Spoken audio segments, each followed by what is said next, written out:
आदर्श शिक्षण समिति बाड़मेर द्वारा संचालित ऑनलाइन क्लासेज में आप सभी भैया बहनों का हार्दिक स्वागत है। आज हम कक्षा 4 विषय पर्यावरण अध्ययन पाठ 8 जंगल की बातें इसके बारे में पढ़ेंगे। जंगल की बातें शीर्षक के माध्यम से हम जंगल की विभिन्न रोचक जानकारियाँ प्राप्त करेंगे। साथ ही रहने वाले जानवरों के बारे में, पेड़ पौधों के बारे में जानेंगे। साथ ही प्रकृति के बारे में जानकारी प्राप्त करेंगे और प्राकृतिक परिवेश तथा जानवरों के संरक्षण के उपाय के बारे में भी जानकारी प्राप्त करेंगे। हमने पहले भी पढ़ा है कि जंगल के बारे में, जंगल में क्या होता है और कौन कौन से जीव जंतु रहते हैं। तो आप पहले चैप्टर में आपने पढ़ा है कि जंगल के अंदर अनेक सारे पेड़ होते हैं जिसमें अनेक प्रकार के जंगली जानवर, जीव जंतु अपने अपने निवास स्थानों में निवास करते हैं। जिस प्रकार मनुष्य अपने एक निश्चित स्थान पर निवास करता है, उसी प्रकार सभी जानवरों, पशु पक्षियों का भी एक जंगल एक निवास स्थान है जहां अपने तरीके से आवास बनाते हैं और उसमें निवास करते हैं। अब हम इस पाठ के माध्यम से उस जानवरों की पहचान कैसे कर सके उसके बारे में आगे हम आज पढ़ेंगे। तो बंटी, देखो उस चिंकारे के सींग कितने बड़े एवं घुमावदार है। तन्वी, कुछ तो छोटे सींग वाले भी है। अब तन्वी कहती है, बंटी कहता है कि देखो उस चिंकारे के सींग कितने बड़े और घुमावदार है। तब तन्वी भी देखता है उधर, तो तन्वी कहता है कि कुछ के तो सींग छोटे हैं। तब महेश भैया जो उनको उस जंगल की सैर करवाने के लिए ले आए थे, वो उनको बताते हैं कि बच्चों ध्यान से देखो, जो बड़े सींग वाले है वो नर चिंकारा है और छोटे सींग वाली है वो मादा। और उनके अंदर एक खास बात होती है कि वो जल की कमी होने पर भी ये अपना जीवन यापन कर सकते, बहुत कई दिनों तक ये बिना पानी के भी रह सकते हैं। पेड़ पौधों पर कुछ उन्हें जगह जगह पर बहुत से बंदर दिखाई दिए जो एक दूसरे की पूंछ पकड़कर मस्ती कर रहे थे। और पेड़ पौधों पर कुछ बंदर जो एक दूसरे की पूंछ खींच रहे थे, एक दूसरे से हंसी ठिठोली कहते हैं ना, खेल रहे थे। बच्चों ने देखा कि एक छोटा सा बच्चा अपनी माँ के चिपक गया और उसकी माँ दूसरी डाल पर कूद गई। और वह देखो एक बंदर दूसरे बंदर की जुएं निकाल रहा है। और बच्चों ने देखा कि एक छोटा सा बच्चा जो बंदर का जो छोटा सा बच्चा था वो अपनी माँ के पेट के चिपक जाता है और उसकी माँ उसको लेकर दूसरी डाल पर कूद जाता है। और कुछ बंदर एक दूसरे की जुएं निकाल रहे थे। सिर पे जो सूक्ष्म जीव या कह सकते हैं उसको कीड़े लगते हैं, या अपने मानव में भी ये चीज़ें होती है। और उसमें बंदर जो अपने एक दूसरे की आपस में सामने सामने बैठकर एक दूसरे क्या निकाल रहे थे बच्चों, जुएं। अब आप चित्र में देख रहे हैं नील गाय का झुंड। जो नील गाय होती है ये किस प्रकार की होती है ये आप चित्रों में देख सकते हैं।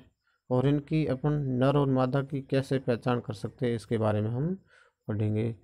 प्रकाश, इधर देखो, वह गाय और हिरण जैसा कौन सा जानवर है। सेजल कहती है, हाँ देखो उसमें कुछ बड़े गहरे नीले रंग के हैं और कुछ भूरे रंग के हैं। तो प्रकाश कहता है ये नील गाय है। कौन सी है बच्चों? नील गाय। वो जो भूरे रंग की दिख रही है वो है मादा, और उसमें जो भूरे रंग की जो दिख रही थी वो है मादा। और वह गहरे काले रंग वाला नर है। जो गहरे काले रंग का दिख रहा है वह क्या है? नर। ये कभी कभी खेतों में घुसकर फसलों को नुकसान पहुंचाते हैं। ये एक साथ झुंड में किसी के खेत में पहुंच जाते हैं तो उसको नुकसान पहुंचाते हैं, फसल को नुकसान पहुंचाते हैं, फसल को खाते हैं और उससे किसान को क्या होता है बच्चों? नुकसान। तन्वी, अरे देखो सुअर, और तब तन्वी की नज़र एक किसी सूअर पर पड़ती है। तो महेश भैया बताते हैं, हाँ यह जंगली सूअर है और ये बहुत ताकतवर होते। इनके झुंड भी खेत में घुसकर नुकसान पहुंचाते हैं और कहते हैं कि ये जो जंगली जानवर सूअर होते हैं ये बहुत ताकतवर होते हैं और ये किसी के खेत में जाकर घुस जाते हैं तो उसको किसान को बहुत नुकसान पहुंचाते हैं। अब आगे बढ़ेंगे। देखो एक गाड़ी के अंदर बच्चे जंगल की सैर कर रहे हैं और नीचे चित्र में दिया गया है कि बाघ एक तालाब के ऊपर पानी पी रहा है। अब हम आगे बढ़ेंगे कि बाघ के दर्शन। तो बंटी, महेश भैया हमें बाघ कब नज़र आएगा, हमें उसे देखना है। तो महेश भैया बोलते हैं, आगे एक तालाब है, वहाँ बाघ पानी पीने आता है और वहाँ दिखाई दे सकता है। रास्ते में बच्चों ने मोर, खरगोश, नेवला आदि जई जानवरों को देखा। घूमते हुए तालाब के किनारे पहुँचे। काफ़ी देर इंतजार किया और अचानक महेश बाबू ने सबको चुप करने के लिए कहा और महेश बाबू ने बताया कि यहाँ एक रास्ते में एक तालाब है, वहाँ एक बाघ आता है, वो वहाँ पानी के लिए हमेशा आता है। तो रास्ते में बच्चों ने मोर, खरगोश, नेवला अनेक प्रकार के जीव जंतु जानवर जो जंगल के अंदर रहते हैं उनको देखा और काफ़ी समय तक वहाँ उस तालाब के ऊपर इंतजार करने के बाद उन्हें महेश बाबू कहते हैं कि अब सभी चुप हो जाओ। महेश भैया, सुनो, बंदर और चिड़िया शोर, बाघ कहीं आसपास ही है। सभी ने ध्यानपूर्वक से चारों ओर देखा। तो महेश भैया कहते हैं कि अब आप सुनो बंदर और चिड़ियाओं का शोर और कहते हैं कि ये बंदर और चिड़िया शोर करते हैं तब पता चलता है कि बाकी जानवरों को सचेत करते हैं कि बाघ कहीं आसपास ही है और सभी ने चारों तरफ देखने लगे। थोड़ी ही आगे उन्होंने देखा तो झाड़ियों से निकलकर एक बाघ आराम से चलता हुआ पानी तक पहुंचता है और उन्होंने थोड़ी देर बाद आगे देखा तो आराम से चलता हुआ एक बाघ जो पानी तक पहुंचता है।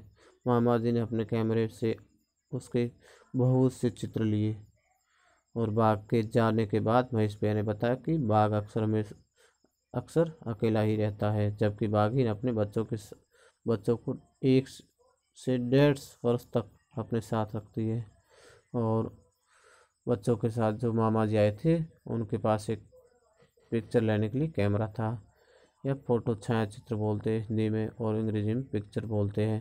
तो पिक्चर लेने के लिए उनके पास एक कैमरा था। उन्होंने उस कैमरे से उस बाघ के कई चित्र लिए और बाघ के जाने के बाद महेश भैया ने बताते हैं कि बाघ हमेशा कैसे रहता है, अकेला। और जबकि जो बाघिन होती है वो अपने बच्चों के साथ 1 से 1.5 वर्ष तक उन बच्चों के साथ रहती है और उस 1 से 1.5 साल के बीच में बच्चों को कुछ बाघों में होने वाली जो शिक्षा है, जैसे अपने को भी शिक्षा देते हैं ना, वैसे उनको कुछ सिखाती है, जैसे आवाज़ें पहचानना, शिकार करना, झपटा मारना आदि सिखाती है। और उसकी सूंघने की शक्ति बहुत तेज होती है और उन्हें रात में भी दिखाई देता है। और बाघ के अंदर एक विशेष चीज़ ये होती है कि उसको सूंघने की शक्ति बहुत तेज होती है और उसको रात में भी दिखाई देता है।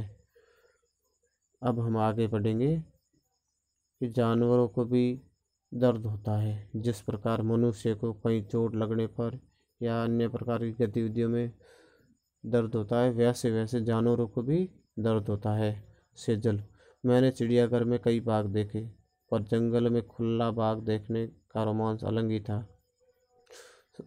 सेजल कहती है कि मैंने चिड़ियाघर में भी कई बाघ देखे, पर जो जंगल में खुला बाघ देखने में रोमांच होता है वो उस चिड़ियाघर में उस बाघ को देखने पर नहीं मिला। प्रकाश, हाँ बेचारे चित्तल चिड़ियाघर में वे इस प्रकार खुला भी नहीं मार पा रहे थे। और से प्रकाश कहता है कि वे जिस प्रकार प्राकृतिक परिवेश या प्राकृतिक पर्यावरण के अंदर जो जानवर होते हैं, पशु पक्षी होते हैं जो खुलाच है या अपने स्वतंत्र तरीके से घूमते हैं, वो उस पिंजरे के अंदर नहीं कर पा रहे थे। महेश भैया बंद पिंजरे में उन्हें आज़ादी कहाँ, और महेश भैया कहते हैं कि उनको बंद पिंजरे के अंदर बंद किया जाए तो उनको आज़ादी कहाँ प्राप्त होगी। तो बच्चों सोचो, अगर यदि आपको अपने परिवार से अलग कर दिया जाए और आपको किसी पिंजरे में बंद कर दिया जाए तो आपको कैसा लगेगा। और महेश भैया कहते हैं कि यदि आपको किसी अपने घर से अलग कर दिया जाए और आपको किसी पिंजरे में बंद कर दिया तो आपको कैसा लगेगा। उसी प्रकार जानवरों को भी दुख होता है। जिस प्रकार अपने को भी किसी पिंजरे में बंद करने पर दुख होता है, उसी प्रकार जानवरों को भी दुख होता है एक पिंजरे में बंद करने पर। और जानवरों को हमेशा उनके प्राकृतिक पर्यावरण में रखना चाहिए, जिससे वो अपने जीवन यापन बहुत आसानी पूर्वक अपना विकास कर सके। और हमें भी जानवरों के दर्द को समझना चाहिए और उन जानवरों को किस प्रकार उनको रखना चाहिए, इसके बारे में हमें उनकी अपने मन से विचार करने चाहिए कि जानवरों को हम उसके प्राकृतिक परिवेश में खुला छोड़ना चाहिए, जिससे वो अपना जीवन यापन आसानी पूर्वक कर सके। अब नीचे कुछ पाठ से संबंधित कक्षा कार्य दिए गए, कुछ प्रश्न दिए गए, उसके बारे में हम पढ़ेंगे। तो पहला प्रश्न है, नर चिंकारा और मादा चिंकारा की पहचान कैसे की जाती है। तो अपन ने पहले ऊपर पढ़ा था। तो जिनके बड़ी सींग होते हैं वो नर चिंकारा, और छोटी सींग वाली कौन होती है, मादा चिंकारा। और चिंकारा में एक खास बात क्या होती है, अब आपने पढ़ा था ऊपर भी, इसके बारे में भी पढ़ा था कि चिंकारा में एक खास बात होती है। वो कौन सी होती है। चिंकारा जल की कमी में भी अपना जीवन यापन कर सकता है। बाघिन कितने समय तक अपने बच्चों के साथ रहती है। तो बाघिन अपने बच्चों के साथ 1 या 1.5 साल तक बच्चों के साथ रहती है। बाघिन अपने बच्चों को क्या क्या सिखाती है। बाघिन अपने बच्चों को 1 या 1.5 साल के बीच में क्या क्या सिखाती है। तो पहला, आवाज़ पहचानना, झपटा मारना और शिकार करना आदि सिखाती है। पांचवा प्रश्न है, बंदर और चिड़िया शोर क्यों मचा रहे थे। तो बंदर और चिड़िया शोर क्यों मचा रहे थे बच्चों। तो क्यों मचा रहे थे, बाघ को देखकर। अब कुछ गृह कार्य के रूप में प्रश्न दिए गए हैं, उनको आपको अपनी अभ्यास पुस्तिका के अंदर करना है। और इन कक्षा कार्य को भी अपनी अभ्यास पुस्तिका में करना है और उसके साथ साथ गृह कार्य में भी इन प्रश्नों को अपने अभ्यास पुस्तिका में करना है। तो उसमें पहला प्रश्न है, हम जानवरों की मदद कैसे कर सकते हैं। हम इस जानवरों को किस प्रकार उनकी सहायता कर सकते हैं, मदद कर सकते हैं। दूसरा प्रश्न है, नील गाय में नर और मादा की कैसे पहचान की जाती है। और अपन ने ऊपर पढ़ा था कि नील गाय में नर और मादा की पहचान कैसे की जाती है। तीसरा प्रश्न, आपने अपने आसपास किन किन जानवरों के बच्चों को उनकी माँ के साथ देखा है। और आप अपने आसपास पाए जाने वाले जानवरों के नाम लिखने, उन जानवरों के नाम लिखने जो अपने बच्चों को अपने साथ रखती है। उसके बारे में कुछ जो अपने आसपास है उनके बारे में कुछ जानवरों की जो आपने साथ में देखा है उनके बारे में उनको लिखना है। और इन सभी प्रश्नों को, कक्षा कार्य और गृह कार्य प्रश्नों को अपनी जो अभ्यास पुस्तिका है उसके अंदर लिखना। धन्यवाद।